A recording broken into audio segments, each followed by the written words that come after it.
नमस्कार, inside Bharat TV देख रहे हैं आप। मैं हूं विकास गोस्वामी।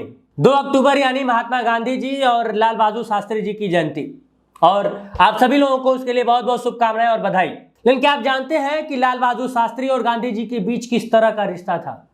क्या आप जानते हैं कि लाल बहादुर शास्त्री गांधी जी को लेकर पूरी जिंदगी अपने मन में क्या सोचते थे?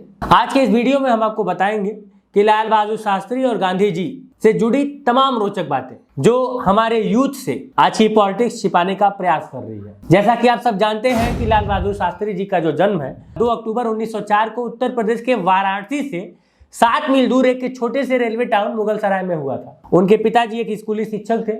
जब लाल बहादुर शास्त्री जी केवल 1.5 वर्ष के थे तभी उनका देहांत हो गया। उनकी माँ अपने तीनों बच्चों के साथ अपने पिता के घर जाकर बस गई, यानी कि अपने मायके में जाकर। उस छोटे से शहर में लाल बहादुर शास्त्री जी की जो स्कूली शिक्षा थी बहुत बेहतर नहीं हो पाई, लेकिन गरीबी की मार पड़ने के बावजूद उनका जो बचपन था वो पर्याप्त रूप से उनका खुशहाल था, ठीक ठाक था। उन्हें वाराणसी में चाचा जी के साथ रहने के लिए भेज दिया गया ताकि वो अपना हायर एजुकेशन कंप्लीट कर पाए। और यहाँ पे उनको इस बीच उनकी तमाम कहानियाँ हम बचपन में पढ़े हुए भी हैं। घर पर तब सब लोग उन्हें नन्हे बोल के पुकारते थे। वे कई मील तक नंगे पांव चला करते थे स्कूल जाने के लिए।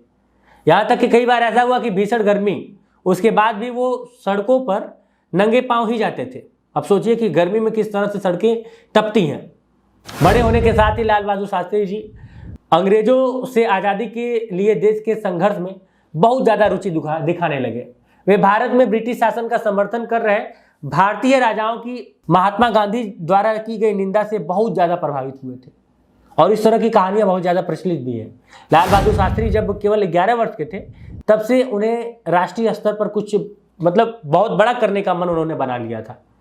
और गांधी जी ने असहयोग आंदोलन में शामिल होने के लिए जब अपने देशवासियों से आह्वान किया कि आप लोग आइए, इस लड़ाई को मिलकर लड़ा जाए, तो उस वक्त लाल बहादुर शास्त्री जी जो है केवल 16 साल के थे। अब जरा सोचिए कि सिर्फ 16 साल का लड़का, लेकिन उन्होंने महात्मा गांधी के इस आह्वान पर अपनी पढ़ाई लिखाई सब कुछ छोड़ने का निर्णय कर लिया। अब यहाँ पे समस्या ये थी कि जब वो पढ़ाई लिखाई छोड़ने का निर्णय कर रहे थे तो परिवार वाले परेशान हो गए। उनकी माताजी की बहुत सारी उम्मीदें थी जो टूट रही थी। उनके परिवार ने उनके इस निर्णय को लेकर गलत बताते हुए बहुत ज़्यादा रोकने का प्रयास किया, लेकिन उनके बारे में बहुत ज़्यादा प्रचलित है। अगर वांटेड फिल्म का डायलॉग अगर बोलूं कि एक बार कमिटमेंट करने के बाद मैं खुद की भी नहीं सुनता, तो इस तरह के थे। उन्होंने जब मन बना लिया तो सब लोग जानते थे कि लाल बहादुर शास्त्री जो है वो बाहर से देखने में जितने ही विनम्र थे उतने ही अंदर से बहुत ही ज़्यादा कठोर दिल के, बहुत ही ज़्यादा चट्टान, बहुत दृढ़ निश्चयी टाइप के थे। अब लाल बहादुर शास्त्री ब्रिटिश शासन की अवज्ञा में स्थापित किए गए कई राष्ट्रीय संस्थानों में से एक बनारस के काशी विद्यापीठ में शामिल हो गए। यहाँ वो महान विद्वानों और देश के राष्ट्रवादियों के प्रभाव में आए। अब ये जो सिलसिला था वो उनके लिए बहुत महत्वपूर्ण था।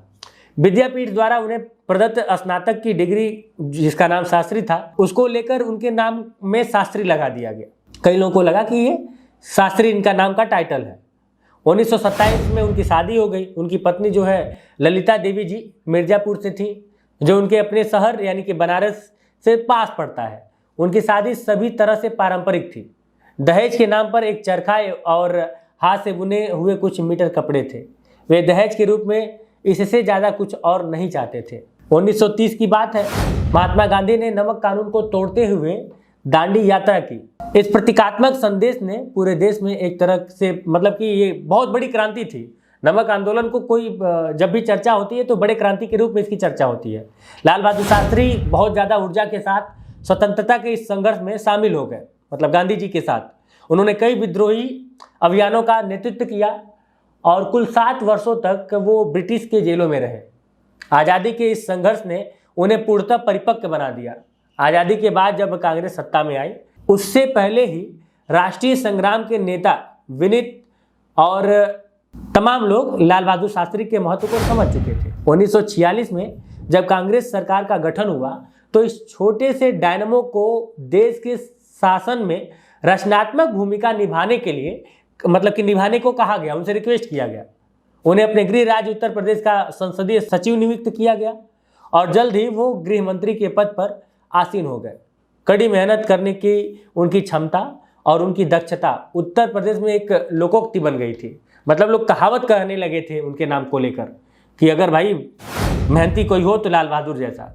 वे 1951 में नई दिल्ली आ गए और केंद्रीय मंत्रिमंडल में कई विभागों का प्रभार संभाला, जिसमें से रेल मंत्री, परिवहन एवं संचार मंत्री, वाणिज्य एवं उद्योग मंत्री, गृह मंत्री, और नेहरू जी की बीमारी के दौरान बिना विभाग के भी मंत्री रहे हैं। उनकी प्रतिष्ठा लगातार बढ़ रही थी। एक रेल दुर्घटना जिसमें कई लोग मारे गए, उसके लिए वो स्वयं को जिम्मेदार मानते हुए रेल मंत्री के पद से इस्तीफा दे दिया। अब देश और संसद ने उनके इस अभूतपूर्व पहल को काफी सराहा था। तत्कालीन प्रधानमंत्री पंडित नेहरू ये इस्तीफा स्वीकार नहीं करना चाहते थे। इस घटना पर संसद में बोलते हुए लाल बहादुर शास्त्री की ईमानदारी और उनके उच्च आदर्शों की काफी तारीफ करते हैं। हालांकि इस्तीफा स्वीकार करते हैं, लेकिन वो इस्तीफा स्वीकार करते हुए कहते हैं कि लाल बहादुर शास्त्री का इस्तीफा इसलिए नहीं स्वीकार किया गया है कि जो कुछ हुआ, यानी कि जो रेल दुर्घटना हुई थी, इसमें उनकी गलती है या फिर उनकी जिम्मेदारी है, बल्कि इसलिए स्वीकार किया गया है क्योंकि इससे संवैधानिक मर्यादा में एक मिसाल कायम होगा। आजकल अगर इस तरह की दुर्घटना होगी तो कौन रेल मंत्री जाएगा इस्तीफा देने। तो रेल दुर्घटना पर लंबी बहस का जवाब देते हुए लाल बहादुर शास्त्री ने एक बात बोली थी। उन्होंने कहा कि शायद मेरे लंबाई में छोटे होने और नम्र होने के कारण लोगों को लगता है कि मैं बहुत दृढ़ नहीं हो पा रहा हूँ। यद्यपि शारीरिक रूप से मैं बहुत मजबूत नहीं हूँ, लेकिन मुझे लगता है कि मैं आंतरिक रूप से इतना कमजोर भी नहीं हूँ। अपने मंत्रालय के कामकाज के दौरान भी वो कांग्रेस पार्टी से संबंधित मामलों को देखते रहे और उसमें अपना भरपूर योगदान दिए। 1952, 1957 और 1962 के आम चुनाव में कांग्रेस पार्टी के निर्णायक एवं जबरदस्त सफलता में उनकी जो सांगठनिक प्रतिभा थी उसको लेकर काफ़ी तारीफ होती है। कांग्रेस के लोग, उस दौरान के लोग बहुत तारीफ करते थे। बहुत बड़ा योगदान था उनका कांग्रेस के जो संगठनात्मक कार्य थे उसको आगे बढ़ाने में। वे दूरदर्शी थे जो देश को प्रगति के मार्ग पर लेकर मतलब कि बहुत सारी चीज़ों को लेकर वो आगे गए। लाल बहादुर शास्त्री महात्मा गांधी के राजनीतिक शिक्षाओं से अत्यंत प्रभावित थे। उनके गुरु महात्मा गांधी के ही लहजे में एक बार उन्होंने कहा था, मेहनत प्रार्थना करने के समान है। महात्मा गांधी के समान विचार रखने वाले लाल बहादुर शास्त्री भारतीय संस्कृति की श्रेष्ठ पहचान है। बाकी शास्त्री जी की मृत्यु को लेकर, शास्त्री जी जब प्रधानमंत्री बने उसको लेकर तमाम बातें प्रचलित हैं, तमाम चीज़ें सामने आई, कई चीज़ें छिपा ली गई।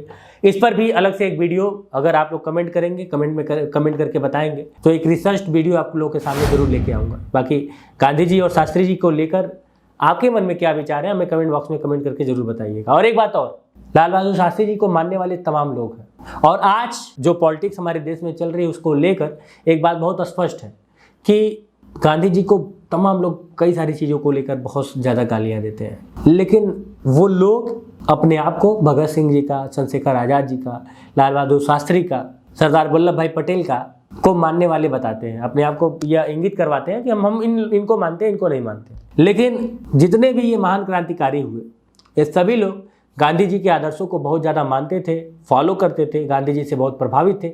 इन चीज़ों को समझने में हमसे क्या गलती हो रही है इसके बारे में मुझे लगता है कि आज की यूथ के साथ साथ तमाम उन जिम्मेदार लोगों को भी इस पर चर्चा करनी चाहिए, बात करनी चाहिए। बिना जानकारी के व्हाट्सएप यूनिवर्सिटी और फेसबुक यूनिवर्सिटी से ज्ञान प्राप्त करने के बाद हम इस तरह से किसी के बलिदान को उपेक्षित करके उन्हें गाली दें, हमको यह अधिकार तो नहीं है। और मैं जब यह बात बोलता हूँ तो कई सारे मतलब तिलचट्टा ही बोलूँगा, तिलचट्टे टाइप के लोग जो वाकई में पढ़े लिखे नहीं हैं और पढ़े लिखे भी हैं तो मुझे लगता है कि उन्होंने इतिहास को ढंग से नहीं पढ़ा।